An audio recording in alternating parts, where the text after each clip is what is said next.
All right. What is up, everybody? And welcome back to the Starving Artist Development Podcast, where we talk to various cultural artists, archiving their stories about how they're using their creativity to move their city forward. I'm your host, Gabrielle Carruthers. Today, I am joined by a multifaceted individual who is a storyteller, an artist, a speaker, an entrepreneur, and he is the podcast host of the Friend Lab. Let me just say, this gentleman, he is really dope. I came across his content at the Digital Empowerment Summit, and his panel discussion was very enlightening. And I knew I had to get him on the show in some way, shape, or form. So I would like to welcome my guest, Bryce the Third. Welcome to the show. What up, Gabrielle? And what's up, everybody? Hey, how are you doing on this beautiful Michigan afternoon, evening? I am taking advantage of the 70-degree weather today, that's for sure. Yes, I'm yes. actually out here in Ann Arbor. I guess teach out here at the University of Michigan, Ann Arbor, every now and then. So today was the teaching day. So I ended up hanging out here a little bit and creating some content, and then excited to hop on the podcast. Yes, yes. I actually, when I was doing some research, I found out that you were doing a little bit of guest speaking out there. And my niece, she attends U of M right now. She's a sophomore and she goes for industrial design, and her Nice. minor is in AI, and she just crossed Sigma Gamma Rho. So, yep. Listen, go blue. Go blue. But I also Nice. had some nieces that graduated from Michigan State. So we always joke around about the go blue. The But U house of M was divided, actually yeah. my top university, but I ended up going to Wayne State. So yeah, but it's real nice out there in Ann Arbor. Definitely take advantage of the scenery and the weather. So let's dive right into it. Again, like I said, you are multifaceted, and I know you're known for your storytelling. You're known for using your creativity in order to move your community forward and to empower those with your message. So, with you doing this through teaching and storytelling and music, you pretty much built your content around this practice. And I know sometimes as a creative, there are days where we don't feel inspired, but for you, it seems like you know how to navigate the days when you don't feel inspired and your content is still inspirational. Be honest with me. What do you do on the days when you just simply don't feel like creating? It's literally that is so interesting. By the time this come out, maybe the piece of content will come out. But I swear to you that I just filmed a piece of content about the opposite of inspiration and whatever that is, and how that impacts me. Not like not just I'm not inspired or I don't have any ideas, but like there's actually something on me right now that in addition to not being inspired is keeping my ass in this seat and making sure that I don't get up and use my tools, and what I do in those instances is I get up and I use my tools, because if I stay, what you're not gonna do is this feeling is not gonna nerf my momentum. And I don't mean a momentum of impact. I mean momentum of belief in self, knowing that, hey, I showed up yesterday so I could show up today, and feeding off of that momentum of showing up on a daily basis, even if I just do one thing.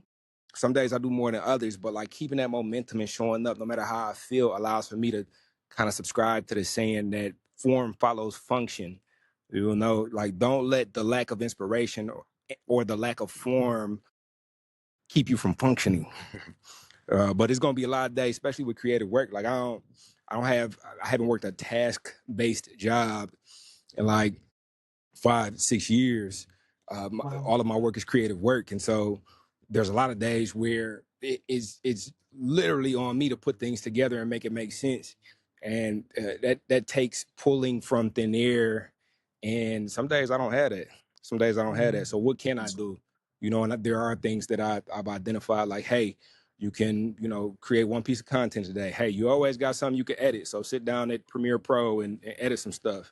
hey, you got emails that you could look at. Like at the very least, do one thing today that contributes to the success of what it is that you said that you wanted. Absolutely. And you know what? I remember hearing an interview with Leslie Jones, one of the co-stars from Hamilton, where oh no, his name isn't Leslie Jones, but it's I know it's Leslie. And he talked about just using one day to do something when it came to your creativity, right? And he had this conversation with his mentor on days where, he was trying to find ways to push through his creativity, or where he was auditioning, for roles and he wasn't getting booked for shows. But his mentor simply said the same thing, like, what are you doing today that can move you forward in the right direction? Even when there's downtime and you're not on Broadway, or you're not doing a show, or you're not working on your music. What can you do in this moment that can help you move your creativity forward? Even on those days where, you don't feel inspired. And he said something along those lines too. So I can definitely appreciate you reaching deep and saying, there's always something that can be done, even when we don't think there isn't Yeah, any work that needs to be done. yeah, and I got to offer too, because I'm in this season of my life as well. Like, you know, especially with creativity and trying to figure out like how to match our creativity with industry in a way that like puts money in our pockets and matches us to the spaces that we can contribute to. Like we can be very goal oriented, and like I have to be doing something and productivity based, and I think we forget that like doing nothing is doing something. Like my Sundays are sacred. And I feel my Sunday when I take my Sunday on Monday, where it's like, oh, I gave myself space and I got like new ideas, I got new energy. But like I gotta have that space of like, hey, I'm not thinking about nothing that's work related. And especially when we're creatives, a lot of times what ends up being that thing that's work is the thing that we started out loving. And so it's like learning to love it in a different way, because now, yeah, to be successful is to like achieve the things that we've identified that we want. So is it more money in this? Is it like, everything with me started with music. So it's like, you know, uh and that's had to evolve as I built a different relationship with it. So it's just finding things that mean nothing about nothing. One of the things that I've been doing, I'm not gonna lie, for a long time I didn't, because mentors of mine would tell me things, and for a long time I did not have a TV nowhere near my house. But just recently, like I've started playing the game. Like I got this game I play, and it don't mean nothing about nothing. Like making progress in this game don't mean nothing. It's like it has nothing to do with anything, and doing something so far to the left of what it is that I do professionally and creatively, and giving myself space and allowing for myself to rest, like that's just worked wonders. So remember too, like doing nothing is doing something as well. Yeah. Yeah. And there is power in rest and restoration. And I don't know if it's a millennial thing where we constantly have to be moving and grooving and doing something, that oftentimes we forget the importance of rest, needing rest and being okay with not doing anything, just sitting and just being, right? Like even just you taking the time out to say, I'm going to do something that has absolutely nothing to do with my creative practice. I'm going to play a game that it can literally be the Michael Jackson Smooth Criminal game. Ain't got nothing to do with my creative practice. But but this game will help me. Maybe it'll spark, something in my creative flow or my creative process without me even thinking about it. I know for me, when I used to represent Starbucks, I used to manage their food service account. Taking those drives to those different markets, like going to Cincinnati, going to Cleveland, going to Kentucky, going to Indiana, that was my time to just like Mm. sit and think, right? And I feel like that's when most of my creative ideas would come, or even somewhere random, like in the shower. And I'm like, oh, wait a second, I Mm-hmm. should, use that. So something that has nothing to do with what it is that you're working on, you find inspiration in the most random spaces. But Mm-hmm. you mentioned something about the power in the pivot. And you starting out doing music, but then kind of expanding into other avenues. When did you decide, it's time to explore some other things or kind of revamp how I look at music as an artist and maybe fine tune my craft and add some different elements to myself as a creative? Yeah. What I would probably say in hindsight is that I didn't really decide. It was kind of one of those things where I was shown with music, and music is still very, very much alive. The about, I would say, maybe 25% of my gigs are music gigs. Um, but what music led me towards was a higher understanding of how I can activate as a creative, as well as like what I like, and what I'm interested in. And I found myself, when I took that year to go and see, how I can do this music thing professionally, I'm like, hey, I'm gonna give it a year. If it doesn't work, at least I can say that I tried. And in that year, I learned how to, perform in arts. I got really into like stage performance. And in that, like, I would connect with the crowd. I would connect with the community. I would see like, okay, what's connecting, what's not connecting, go back to the lab and figure out like, I wrote this in the crib, I brought it outside, and, they're not reacting to that. So next time I write, like, let me write something that like everybody could, and then like that testing and then experiment and led me to like a love for communication and community building. And so from that, like, I started to get more gigs that were in that realm of like, hey, we want you to come do music, and it's the Juneteenth Black Empowerment Summit. It's the I'm a person in recovery from substance use disorder, so it's like the mental health and substance use disorder conference. Come bring your flavor of music, but also bring that flavor of like storytelling. And I was put in position to kind of explore that professionally. And then, to be honest with you, I started learning about positioning. And, to this day, I'm still not super excited about how the artist is positioned when it comes to, the budget, where the artist is in a line item. Usually the artist is the last to get paid. And so I just started to see like, okay, well, what do these spaces value the most?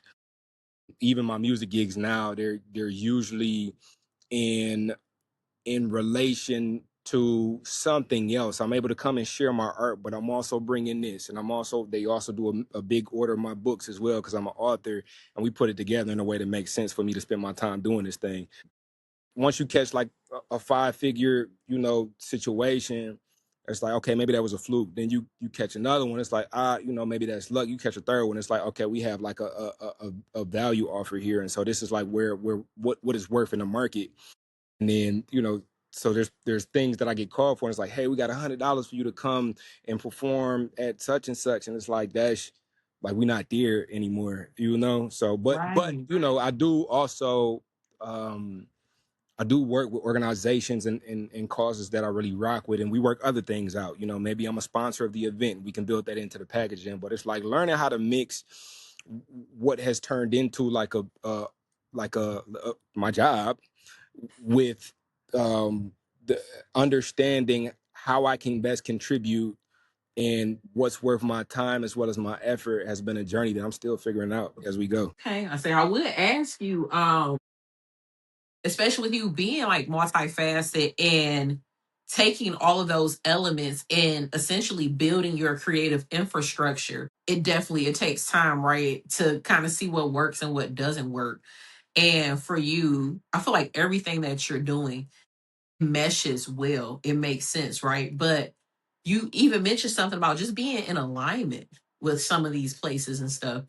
Yeah. Were there opportunities where you were presented, with an opportunity with another organization and it just didn't align with where you were at as an individual, to the point where you were like, you know what? I think I'm going to turn this down Yeah. because it's not in Yeah. alignment with.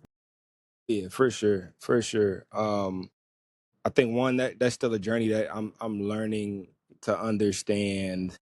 Like, how to position myself, how to position my art, how to propose, how to make proposals, as well as like what to say yeah and no to. Right now, it's a pretty quick no for, because there were times where I've done like I did back in the day I'd do whatever. So I was popping up at dispensaries and but then nowadays I look at my brand and if I come and the main purpose of the event is like we know that music is really a driver of drink sales a lot of times, where you have the venues and the venues make the money off the drinks. And so I'm you know okay, cool, like I'm no problem on that. But it's like when it's the Black and Mild Jack Daniels brought to you by Backwoods, it's like that, it don't even make no sense for me to be there, just because like Yeah. my brand doesn't align. And so I think I've turned down enough of those that I've just stopped getting them. But yeah, it's a continuous journey, and we also have to learn how to say no to the things that don't align, so that we can really give our all to the things that do. Because it Yeah. took for me to say yeah to some things that, like, okay, the money's kind of straight, but then I showed up and I wasn't proud of what it is that I brought to the table, because I didn't really believe in what was going on. And so I'd rather show up to something that really aligns and give it my all than show up to something that doesn't and give half. Man, that's deep. I listen, it takes a lot of one, self-awareness and maturity to even take a step back and say, maybe, 10 or so years ago I would have took that gig, but now that I am in a different space and I want to present myself differently, but also, you being a father and stuff, right? Your children are looking up to you. They're always looking up to you. So if anybody wants to make their children proud, it's definitely a parent, right? Yeah. And I know for me, I can attest to that with, my 4-year-old, she'll be 5 soon. But just being in alignment with organizations, or even just being in alignment with places that, understand one, your worth and what you bring to the table. Again, it takes self-awareness. And I It and definitely I takes gotta self-awareness. say, and I do this with my personal brand. I make sure that and I think that's why we connect so much, is that self-awareness comes from being a goofy goober. You know what I'm saying? Comes from making mistakes and like, learning from those mistakes. I don't know what I'm doing. Like, I just have the wherewithal to show up and try. And there's still a lot of stuff that, like, I really don't know. I'm teaching community empowerment through the arts. Like, the first time I showed up, like, I didn't know nothing about that. But I showed up and I did the best that I could, and then I learned. And the things that didn't work, I came back. It's the same thing that I learned from music, where it's like, hey, you bring that out to the crowd. That you thought that was cool in the crib, but it's not really resonating with the people. So go back to the lab and figure out what works and come back. And I've been privileged enough to like have the opportunity to come back as I work this out in public. Yeah. Well, I appreciate your content, and I appreciate your authenticity and your realness in your content, because you show up as a person. First off, you show up and you let people know, like, hey, listen, like, I have these words of encouragement that I want to impart on you all, but also I'm still figuring this out too myself. You know. And I'm not going to sit here and pretend that I know everything, right? I do know some. I know, most of whatever, just based off of my own experiences. But also I am a work in progress, and I can appreciate that, because we do have creatives that show up and they walk in these spaces and they give us a feeling of they just know everything and they have everything figured out, right? But I feel like now, especially with today's content, especially on these major platforms, people are looking for realness. They're looking to Yeah. connect. They're looking to build community and break bread with people, but also they're looking for people that aren't afraid to fail in public, to do it ugly, to do it scared, to figure it out on the way, and to go back to the drawing board if they need to. So for Yeah. me, I know, like I said, what you do and what you've been bringing to the table, and just watching your overall journey, I have honestly, I can really appreciate what you've been doing as far as your work as an artist, as a storyteller, as an author, as a speaker, as an educator, because you're an educator. You know, whether you want to say it or not, you an educator, okay? But you're definitely taking your gifts, and you're doing the Lord's work, as I say. So I appreciate that. And I appreciate you for doing what you have to do in order to move the community forward, for sure. Thank you, thank you, thank you. I think another thing too, when we talking about like, I know a little bit. I've come to find that what we know is more in who we are and what we do than what we say. And so who am I to get on a platform, a social media platform, and continue to like share all these things if I'm not putting into practice, Right. like, and I have to like continue to put it into practice to keep it in order to be able to share it. Like, that's what makes it so easy to show up and be authentic, because like I'm not prioritizing what I'm sharing. I'm prioritizing the experience and then giving you the runoff of what it is that I'm experiencing, so it keeps us both in the flow. You in the flow of like, learning with me, and me in the flow of learning more so that I can share more, and on that note too, there was something that came to mind when I was thinking about like, the pivot. um Having humility, especially as an artist, is like super important. And I learned that. I think one of the first times I learned that was I did this collaboration with the Michigan Department of Health and Human Services, and I was on these billboards throughout the city of Detroit, and it was a paid gig. I got paid one time for the use of my likeness. It wasn't perpetual or anything like that. And to this was like 8 years ago, and to this day, like those billboards or posters are still up. And I remember back then I was still like trying to figure a lot of things out, especially financially. And I'm still trying to figure things out financially. Don't let me fool you. But back then I was really trying to figure them out.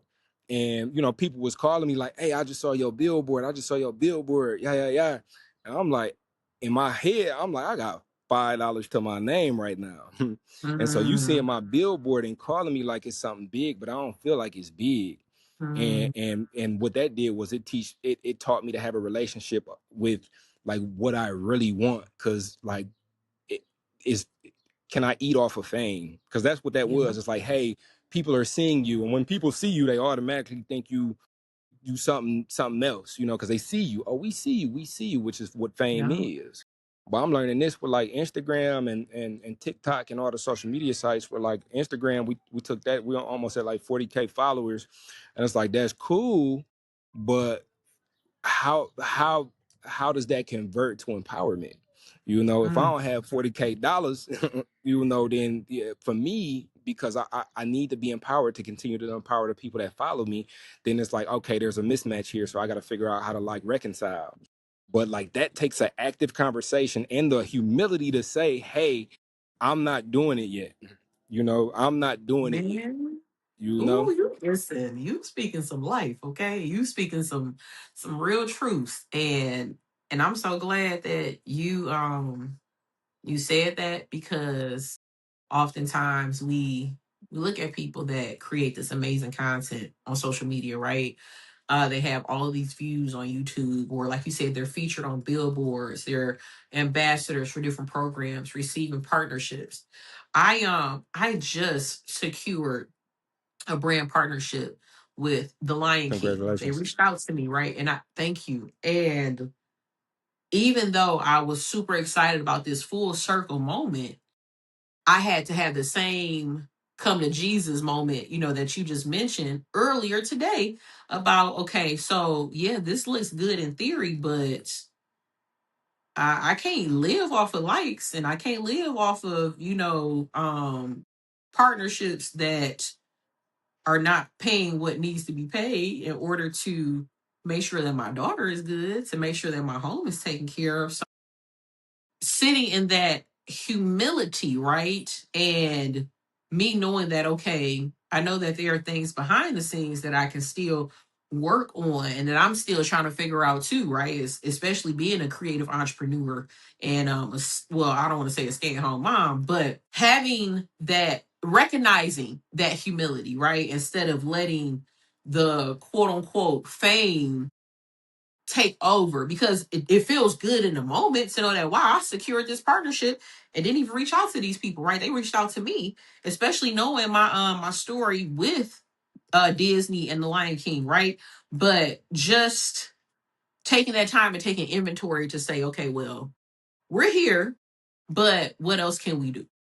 Right. Yeah, So yeah. I appreciate that. I appreciate you for saying that. And you know, the I wouldn't say the opposite of, but and I can't speak for every artist, but I can speak for me. Like a lot of times, us as artists and creatives, like we love what we do, and when we spend a lot of time doing something, uh, I think it's natural to feel entitled to like uh, what the effort deserves. It's like, hey, if I put like 40, 50 hours in content creation this week to try different types of content to get engagement and reach, like I deserve this amount of likes, or I deserve these partnerships, or I deserve such and such. And it, as a creative, especially working in creative field, it's important to put that entitlement down, because what matters most is the results. And so it's like, I know you really love your art, I know you put your all into your art, but that doesn't necessarily convert into somebody putting their all into buying your art or purchasing your art or supporting your art. It's also up to you to identify if there's a market for that art, and if that market is in relation to what it is that you feel creating your art professionally is worth. And if it's not, like if I mean, you know, I can make every time I say this example, I say something different. I can make like chapstick that is shaped like caterpillars or something like that, and I could really think it's a cute idea, and I could really think it's a really dope idea, and you know, and I could put all of my effort into like creating organic content. I might even put some money into like running ads on my caterpillar chapsticks. But if I'm not making any sales, then it's like, oh, there's not a market for it. And I think it's really cool. I really love it. You know what I'm saying? I love it. It's really a dope idea. But if I've identified that there's not a market for it, I can't be mad that you didn't buy my Caterpillar chapstick, you know? Mhm. And so it's like really learning how to understand the market of what it is that we do. If you do music, music is really a labor of love, and it's a labor of the heart. But like, you know, if you do rock music, where are the venues that, you know, what type of events are you doing? You know, what is the Vans event that they do, the skateboard event? What is the hard rock? How can you match what it is that you do to the industry and the community that already exists that wants to consume that? Mhm. And if that's not a part of the conversation, then we're not professional yet. You know, we're not professional Mhm. yet. And that's cool. I just really want to save people from the suffering that comes along with like putting their all into something and then feeling like, hey, you know, nobody support me. And that's the problem. Nobody wants to support me. And it's like, maybe that might be the case, but maybe let me offer that we haven't had the conversation around understanding where the people are that would support this specifically, and if they even exist to the extent that will support you in a way that you feel that you need to be supported. Yep. That's true. That is true. And I know, as you mentioned earlier, you teach a class called Community Empowerment Through the Arts at the University of Michigan. Now, I do remember a post that you made about seeking funding in order to extend your teachings to create like kind of like an artist development camp for the community where you can continue to teach those about empowering the community through, the art of storytelling and their creative practice. What was your overall driving mission to be able to provide these things to the community? No, thanks for asking. I think with that was one of them things where, you know, I was testing the market, trying to see what the interest was. Um, and you know, that's one piece of it, you know, so that's actually what I'm talking about in action, you know, throwing it out there, seeing who is interested. People reached out. Um, And I was also pointing to some things that are already kind of going on that exist like that. And so that's another thing too, where it's like we don't have to create from scratch. A lot of times we'll have great ideas that people are already boots on the ground kind of building up, and we can contribute to things that exist in a way that, like, may create equity for you and something that you don't have to start from scratch. So right now I'm in a process of like identifying, what spaces those are and seeing if I can contribute to those and build those.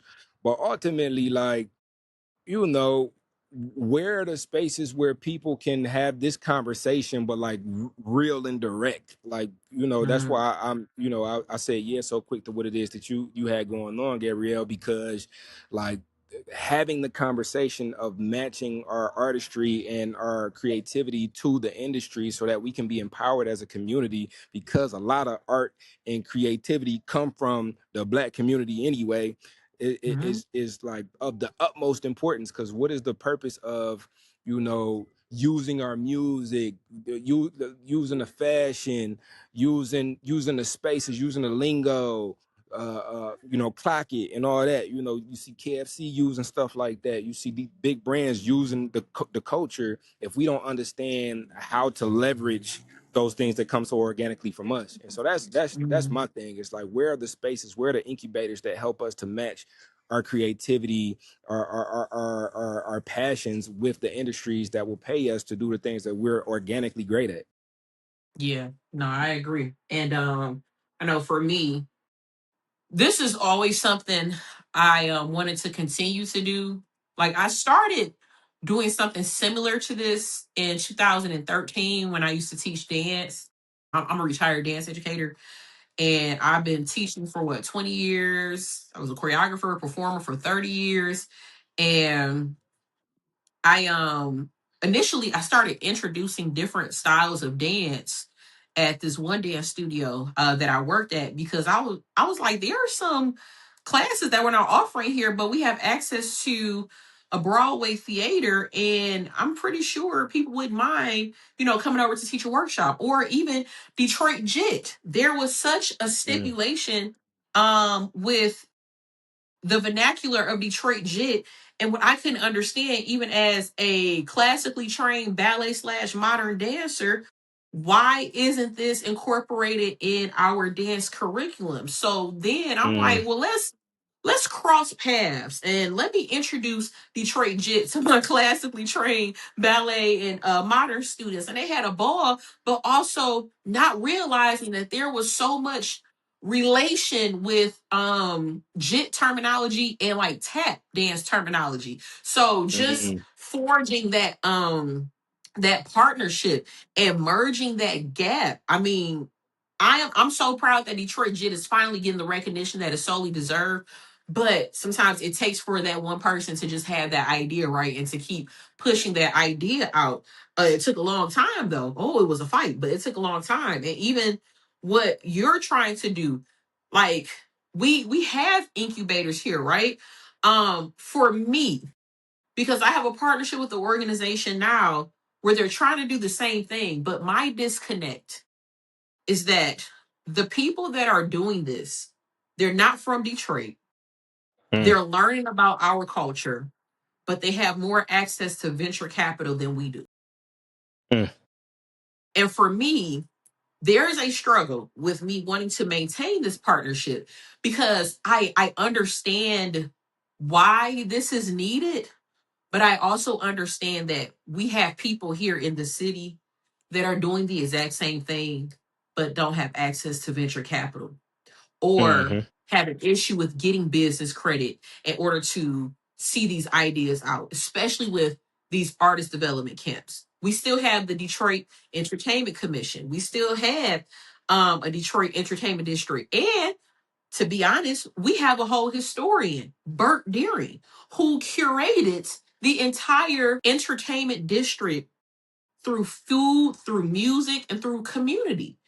And if we should be funding anybody, right? There's a platform right there that we can continue to uplift, where the community can come together and we can do those kind of things, because he has the space, he has the mhm. equipment, but also he is a pillar in our community, and he still wants to do this kind of work, right? So Yeah. you're right. There are people out there. It's just, where's that funding? And are you all willing to give us the same equity as those that are coming from the outside that can receive that Yeah, equity? It's yeah.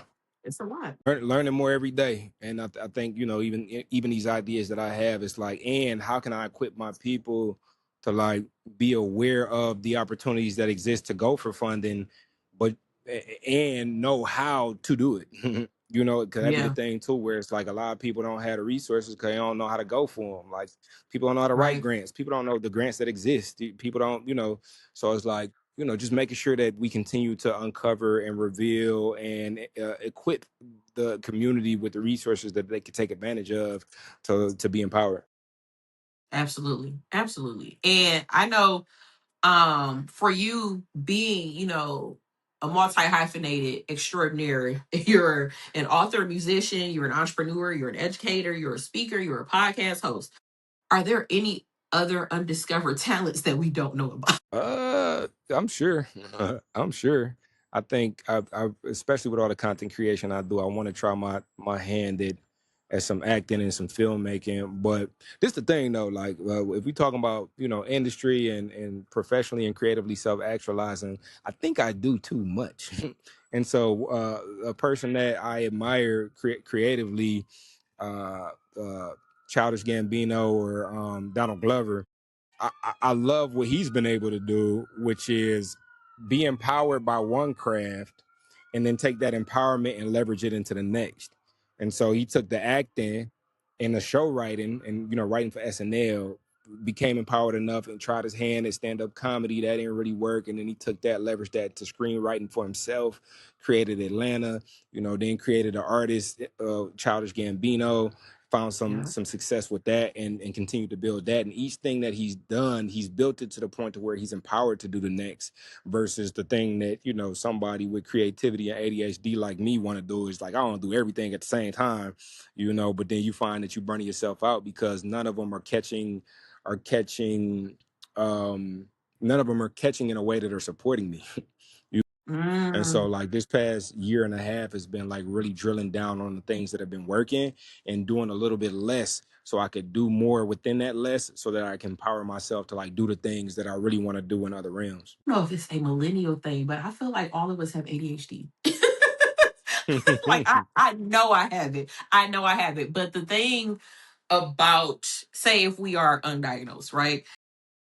We are such an amazing group of talented people, and we can do any and everything. It's just a matter of, do we want to niche down? And I feel like we shouldn't have to niche down. Like, we should be able to explore our creativity, especially with whatever aligns with us, in that moment. And I know you mentioned like Childish Gambino, but even think about Jamie Foxx and how multifaceted Hmm. he is, right? And he's amazing at what he does. And I honestly believe that even if we're going against the algorithm, right, we shouldn't have to niche down. If we can do multiple things, why not, explore those multiple things, right? But within reason. And I know you probably feel like, well, I do too much. But was there ever a pressure for you to feel like, okay, I have to niche down so I can be known as like either one or two things? I think the only time that come once again, I think there's art, and like I think art in itself is it. You know what I'm saying? Like art in itself is the reward. When you're creating art, in itself is the reward. There's this quote. I guess it's a quote from Krishna, but I heard it from a book. It was like, we have the right to our labor, but not the fruits of our labor. So like Mm.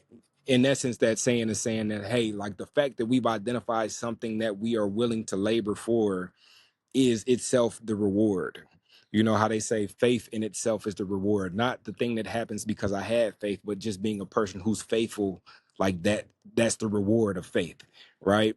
So art in itself is like that is that. I think where we start having this conversation about like industry and niching down is where we cross into the business of art, and Mm. and the only time I had to have the conversation of like where this belongs or like what I need to stick to is when I'm looking to be reciprocated for what it is that I'm contributing. You know, when I'm looking to be paid, when I'm looking for the thing that I'm making to be valued in a certain way. That's the only time we talk about niching down. And so I think it's really important to decipher between like, hey, well, I'm doing art because I love it and that's just what I love, or like, hey, I'm actually looking to build a business, because those are kind of like two different conversations that can sometimes get muddied up because you're still creating art in both of them. You know? Yes. I agree. And with all of this talent and parenthood and just finding balance between the two, how do you balance fatherhood and your creativity? So I don't necessarily believe in being balanced. I think a lot of times I could say, you know, hey, I have to be balanced, and it could set this bar to a unachievable high. But I do believe in life being a balancing act. There's times Okay. where I'm more in the realm of what it is that I do for my kid than I am in the realm of what it is that I contribute to creatively. There's also times where like I'm doing a little bit more creatively and professionally than I am like tending to, you know, what my kid needs from me in that moment. And I think the important part is that voice inside that says, hey, I'm maybe neglecting this thing that's important to me, and so let me like pivot away so I can balance myself in this direction. You know, even if I lean a little bit too much that way, like just that voice that lets me know like, hey, you're neglecting this thing that is important to you. You know, you've identified as important. And then for me, like I do a lot of like, you know, therapy. My recovery is based in 12 steps, so I'm always like, you know, working on spiritual stuff. And so I have a relationship with like reminding myself why something is important to me, you know, because a lot of times we'll just stick the flag in the sand. We're like, hey, fatherhood is important to me because that's my baby girl. And it's like, well, she's 14 now, dog. She's not like a baby girl, you know what I'm saying? Like, and so why is it important to you today? Oh, it's important to me today because, you know, I know she needs a father in her life. I know that it's important for me to help her understand what it's like to compete with something that she loves within the realm of dance. I know it's important to do the things that only like a male can do and be for her, you know, and these are things, and even beyond that, like me, there's things that only I think about for her in her life that like if I wasn't there, wouldn't be there. You know, continually having that conversation around like what's important to me and why presently it's important to me. And then, you know, when I feel like I'm leaning a little too this way and not paying attention to this thing, listening to that voice and understanding that maybe it's time to pivot a little bit. Yeah. All right. Well, if you can impart any wisdom on any creative entrepreneur, what would it be? Well, first and foremost, you know, thank you. Like, thank you for sharing your art, for not depriving the world of what it is that you've been called to sing and draw and dance and move and whatever you've been called to share. Thank you. Moment of silence for appreciation for our appreciation for you. And then secondly, as you go, just be receptive. Be receptive to what your experience is telling you. You know, if you burnt out, it might not be that you burnt out on your art. It might be that you might be pursuing something that you're not supposed to be pursuing. You know, Mm, if you tired, it might not be that it's taking too long. Maybe it's you have outdated understanding around like how long it takes. You know, if you feel like you're alone, maybe it's not like, you know, the world is just a lonely place. Maybe you haven't put enough energy into finding the creative community that will support you and cheer you on.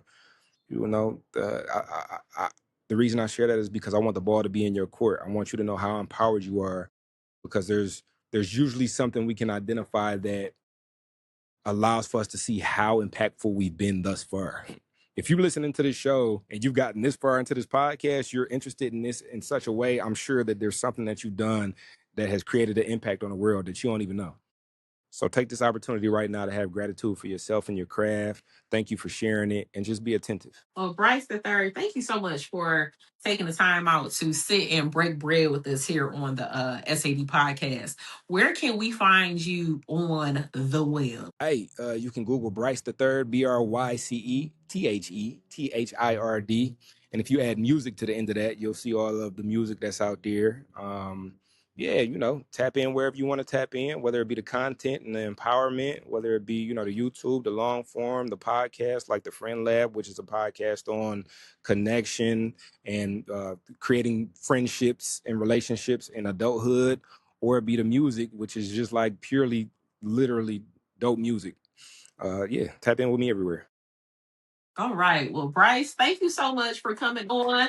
It was definitely a pleasure talking to you and just having this conversation with you.